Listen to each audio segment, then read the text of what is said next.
是，船长。巴巴塔，入侵者飞船已到达。多射金角巨兽体。只需要一拳就能毁。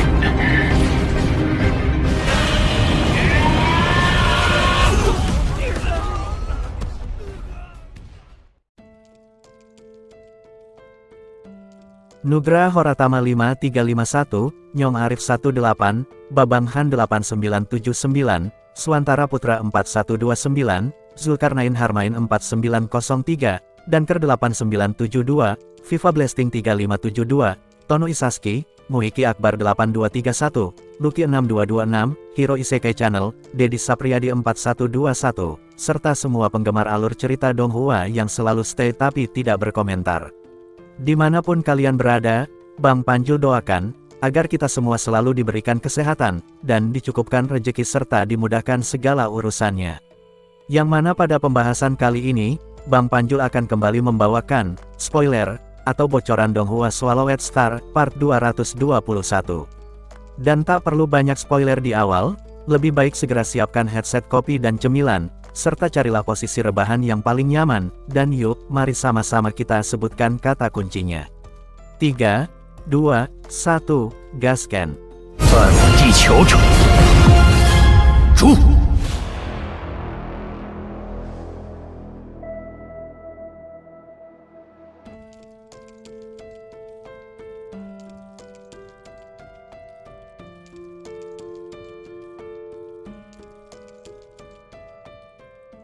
Pada part sebelumnya, setelah mengucapkan kata-kata pedas pada 800 peserta yang tidak menerima aturan yang diputuskan oleh perusahaan virtual, Master 9 Pedang beserta para makhluk abadi pun langsung meninggalkan alun-alun kota, begitupun dengan Luo Feng dan para peserta lainnya.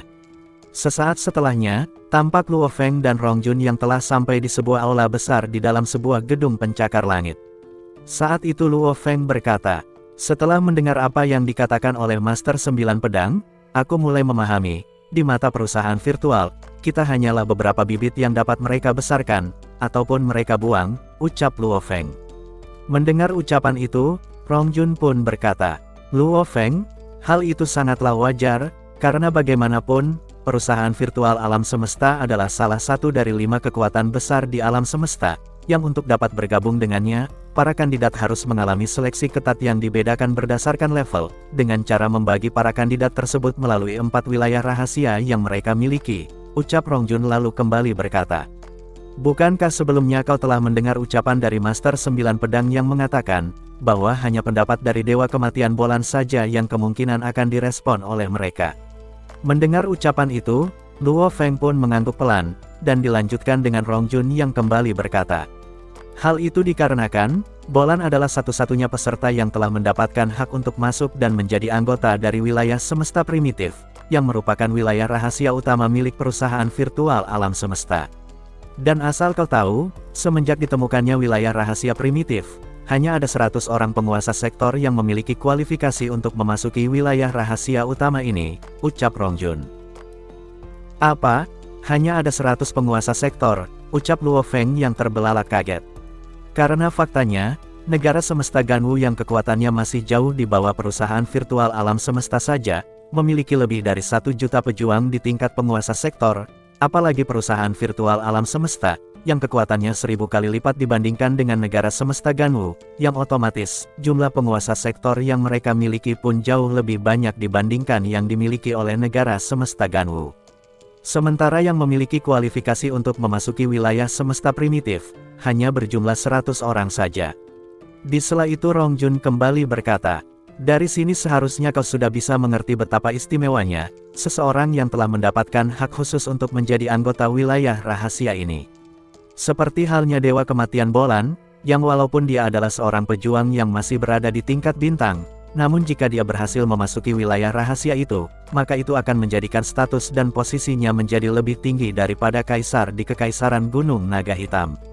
Dan bukan itu saja, karena menurut apa yang pernah kudengar, para anggota yang telah memasuki wilayah semesta primitif ini, akan memiliki 111 pengawal pribadi, yang satu di antaranya adalah pejuang abadi, serta 10 penguasa sektor dan 100 pejuang tingkat tuan domain, ucap Rongjun, membuat Luo Feng makin terbelalak kaget. Apa? Apakah benar yang kau katakan ini? Karena bagaimana mungkin, seorang pejuang yang hanya berada di tingkat bintang, bisa memiliki pengawal yang salah satunya ada makhluk abadi, ucap Luo Feng yang seolah tidak percaya. Melihat ekspresi Luo Feng, Rongjun pun tersenyum sembari berkata, kau tak perlu kaget seperti itu, karena sebagai salah satu dari 5 organisasi besar di alam semesta, perusahaan virtual ini memiliki banyak-banyak pejuang abadi, yang sebagian besar dari para makhluk abadi ini, hanyalah merupakan anggota dari wilayah rahasia absolut, yang posisinya jauh lebih rendah dari anggota yang berada di wilayah semesta primitif, yang merupakan wilayah rahasia utama dari 4 wilayah rahasia yang dimiliki oleh perusahaan virtual alam semesta. Dan oleh sebab inilah, tak peduli di tingkat apapun seorang elit yang dapat menjadi anggota dari wilayah rahasia utama ini, dia akan mendapatkan sumber daya yang tak terhitung, yang jika itu semua diubah menjadi bentuk uang tunai, tentu akan sangatlah banyak, ucap Rongjun. Mendengar penjelasan itu, Luo Feng pun makin tercengang, namun dengan banyak pertanyaan yang tiba-tiba terlintas di benaknya. Saat itu, ketika kembali di kamar peristirahatannya, Luo Feng pun bergumam. Rongjun, sepertinya orang ini memiliki latar belakang yang tidak biasa, karena bagaimana bisa, dia mengetahui informasi detail tentang 4 wilayah rahasia yang dimiliki oleh perusahaan virtual alam semesta, yang bahkan Babata sendiri, pun belum pernah memberitahukannya padaku, gumam Luo Feng. Saat itu, karena banyaknya pertanyaan yang timbul di benaknya, Luo Feng pun memutuskan keluar dari ruang virtual untuk menemui Babata. Nah, biar tidak terjadi gagal paham di antara kalian, di sini Bang Panjul akan kembali menjelaskan. Yang dimana kompetisi pertempuran jenius ini diadakan di ruang virtual, sementara tubuh asli Luo Feng sendiri, masih berada di planet bumi, tepatnya di kastil miliknya yang berdiri megah di wilayah Danau Barat. Saat itu, setelah kesadarannya keluar dari ruang virtual, Luo Feng pun segera berkomunikasi dengan Babata, dan memberitahukan semua informasi yang telah ia dengarkan dari Rongjun, serta kejadian yang terjadi di alun-alun. Mengetahui cerita tentang 800 peserta yang melakukan protes atas peraturan yang dikeluarkan oleh perusahaan virtual alam semesta, Babata pun tampak geram dan berkata, dasar sekelompok idiot, bisa-bisanya mereka meragukan keputusan yang diambil oleh sistem milik perusahaan virtual alam semesta, yang merupakan eksistensi kuat di alam semesta. Melihat amukan Babata yang secara langsung membela keputusan yang diambil oleh perusahaan virtual alam semesta, Luo Feng hanya mengangguk pelan. Karena dengan demikian sudah sangat jelas, bahwa Babata berada di pihak perusahaan virtual.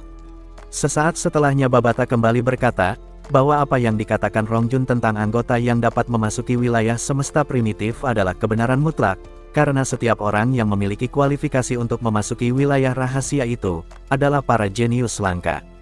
Dan oleh sebab inilah, pihak perusahaan virtual alam semesta, tidak tanggung-tanggung menggunakan jumlah kekayaan yang tak terhitung untuk mengasuh para jenius ini, ungkap Babata. Mendengar ucapan itu, Luo Feng pun mengerutkan keningnya sembari berkata, Babata, berapa banyak harta yang dihabiskan oleh perusahaan virtual alam semesta untuk mengasuh para jenius itu? Apakah jumlah itu lebih banyak dari kekayaan yang dimiliki oleh guru besar Huyan Bo? Tanya Luo Feng. Mendengar ucapan itu Babata lantas berkata, Luo Feng, satu hal yang harus kau pahami walaupun guru besar Huyan Bo adalah makhluk abadi yang sangat kuat dan memiliki banyak kekayaan, namun jika dibandingkan dengan perusahaan virtual alam semesta, guru besar Huyan Bo bisa diibaratkan sebagai seekor semut kecil di hadapan raksasa, ucap Babata sembari menggelengkan kepala.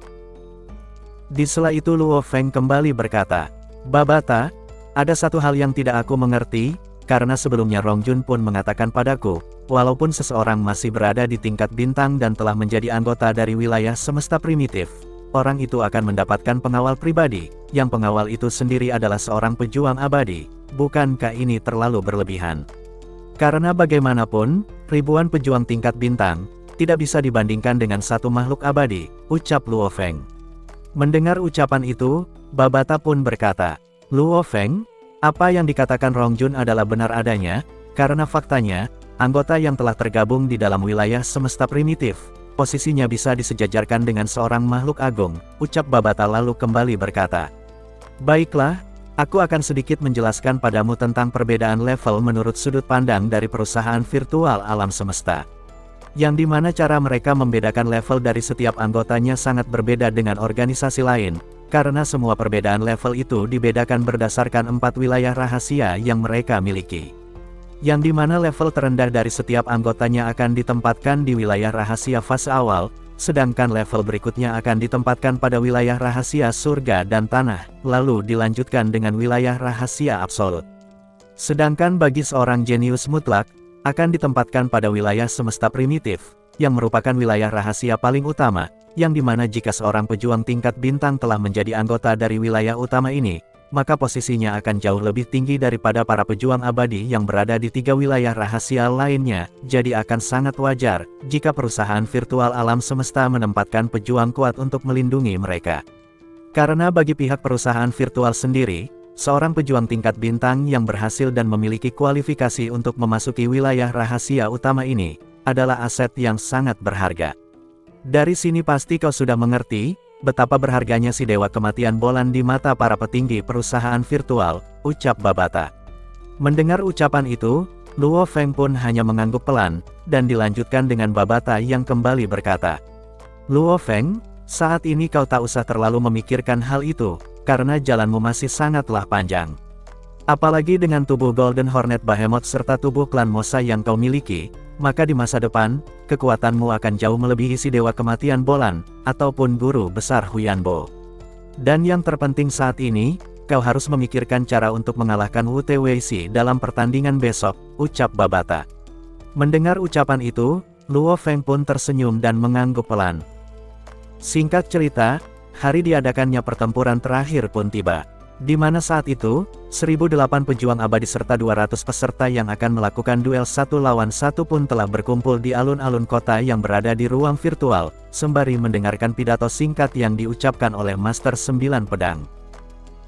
Saat itu, setelah menyampaikan pidato yang tidak bermanfaat, Master 9 Pedang pun segera melambaikan tangannya, disertai munculnya 100 arena besar yang mengambang di atas alun-alun kota.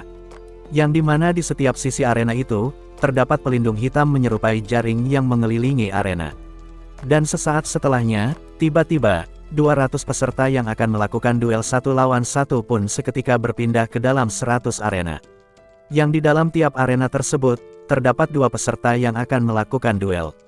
Tampak saat itu, setelah 200 peserta tersebut diteleportasikan ke dalam arena, seketika, pandangan mata para pejuang abadi pun langsung terfokuskan pada salah satu arena, yang dimana di dalam arena tersebut, terdapat Dewa Kematian Bolan yang akan segera melakukan pertarungan. Sementara di sisi lain di salah satu arena, tampak Luo Feng yang berdiri berhadapan dengan Wu Teweixi. Di sela itu, Wu Teweixi yang saat itu memegang sebilah pedang yang merupakan senjata genetik level 5, dan dikenal dengan sebutan pedang bayangan kekosongan, tampak berkata pada Luo Feng. Luo Feng, walaupun aku hanyalah seorang peserta yang lolos dengan peringkat 113 dari dalam menara pelatihan, namun dalam kompetisi duel 1 lawan 1 ini, aku menunjukkan kekuatanku yang sebenarnya padamu, ucap Wu Teweixi, yang tiba-tiba melesat dan melepaskan tebasan pedangnya ke arah Luo Feng, serta domain angin miliknya, yang berputar kencang dan langsung melahap tubuh Luo Feng. Sementara Luo Feng yang telah berada di tengah pusaran angin, ia pun mendengus pelan, dan tiba-tiba menghilang lalu kembali muncul di luar pusaran angin tersebut. Di saat yang sama, tampak tongkat emas yang berada di punggung Luo Feng, tiba-tiba menembakkan 5 berkas cahaya berwarna keemasan, yang melesat cepat ke arah Wu Teweixi. Ini, bagaimana mungkin dia bisa lolos dari dalam domain anginku, ucap Wu Teweixi sembari melambaikan tangannya, diikuti munculnya bilah putih yang juga melesat cepat ke arah Luo Feng. Luo Feng, kau adalah orang pertama yang membuatku menggunakan senjata rahasia ini, jadi terimalah kematianmu, ucap Wu Teweixi. Sementara Luo Feng, melihat cahaya putih yang melesat cepat ke arahnya, ia pun bergerak dengan cepat untuk menghindari serangan itu menggunakan senjata roh Black Cloud Shuttle miliknya, serta melepaskan 16 perisai emas yang seketika membungkus tubuhnya dengan ekspresi yang sangat tenang. Melihat Luo Feng yang dapat memblokir serangan rahasianya itu, membuat Wu Teweixi terbelalak kaget. Karena faktanya, serangan yang baru saja diblokir oleh Luo Feng, adalah kartu truf andalan yang telah lama ia latih, yang serangan itu sendiri, telah diresapi dengan hukum asal muasal angin. Di sela keterkejutan Wu Teweixi, tiba-tiba, kembali muncul 5 berkas cahaya keemasan yang melesat cepat, dan dalam sekejap mata telah menembus bagian tubuh Wu Teweixi, entah itu kepala, pundak, lutut ataupun kaki. Yang jelas, serangan yang tadi dilepaskan oleh Luo Feng membuat Wu Teweixi harus kembali ke lobi. Saat itu, setelah mengalahkan Wu Teweixi, Luo Feng yang mengambang di udara pun perlahan mulai turun, dengan pandangan yang terfokus pada cahaya putih yang jatuh ke lantai arena.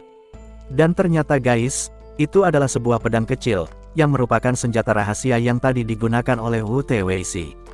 Sepertinya, setiap peserta yang telah berhasil masuk ke dalam peringkat 100 teratas, banyak dari mereka yang memiliki senjata tersembunyi seperti ini, gumam Luo Feng. Singkat cerita, setelah usainya duel 1 lawan 1 yang saat itu hanya menyisakan 100 peserta, si Master 9 Bilah pun kembali mengeliminasi 80 peserta, dan hanya memilih 20 peserta yang akan kembali melakukan duel untuk mencari 10 besar dalam kompetisi, berdasarkan performa mereka dalam duel sebelumnya. Yang dimana saat itu, peserta yang terpilih adalah si Dewa Kematian Bolan, Busi Luo, Ai Chen, Wuka si Pangeran dari planet Manka, Pedang Kematian Yi Feng, Jia Leixi, Rong Jun, Qian Sui, Tao si Kapak Darah dan juga Luo Feng, serta beberapa peserta yang tidak disebutkan namanya. Saat itu, setelah nama dari 20 peserta tadi disebutkan, tampak raut kekecewaan dari 80 peserta yang tidak terpilih, yang saat itu melangkah ke tribun penonton. Di sela itu, salah satu peserta berkata pada Kandita, "Kandita selamat, karena kau telah berhasil masuk dalam peringkat 100 teratas." Mendengar ucapan itu, Kandita yang tidak puas dengan keputusan dari pihak perusahaan virtual pun, lantas berkata dengan kecewa, "Sudahlah, jangan membicarakan tentang hal itu, karena walaupun aku berhasil menduduki peringkat 100 teratas, namun tetap saja tidak terpilih dalam duel lanjutan," ucap Kandita. Mendengar ucapan itu, salah satu peserta yang sebelumnya ia kalahkan pun berkata, "Kandita, kau jangan memasang ekspresi kesal seperti itu, karena aku sendiri bahkan tidak berhasil untuk menduduki peringkat 100 teratas sepertimu," ucap peserta tersebut. Di sisi lain, terlihat Luo Feng yang tengah duduk dengan tenang, sembari menunggu waktu pertandingan yang akan adakan 30 menit mendatang. Di sela itu, tampak Wuka si Pangeran Manka dan beberapa peserta lain, yang menatap tajam ke arahnya. Bahkan saat itu, si Pangeran Manka pun melambaikan tinjunya pada Luo Feng, seolah-olah itu adalah sebuah tantangan. Melihat hal itu, Luo Feng hanya tersenyum dan dengan perlahan mulai menutup matanya, dan memasuki kondisi meditasi. Yang dimana hal ini sendiri, adalah sesuatu yang diajarkan oleh Hong dan Dewa Petir, yang bertujuan untuk menenangkan pikirannya sebelum melakukan pertandingan. Dan itulah guys, sepenggal kisah dari pembahasan spoiler Donghua Swallowed Star, part 221. Akhir kata, Panjul di sini pamit, dan see you next video.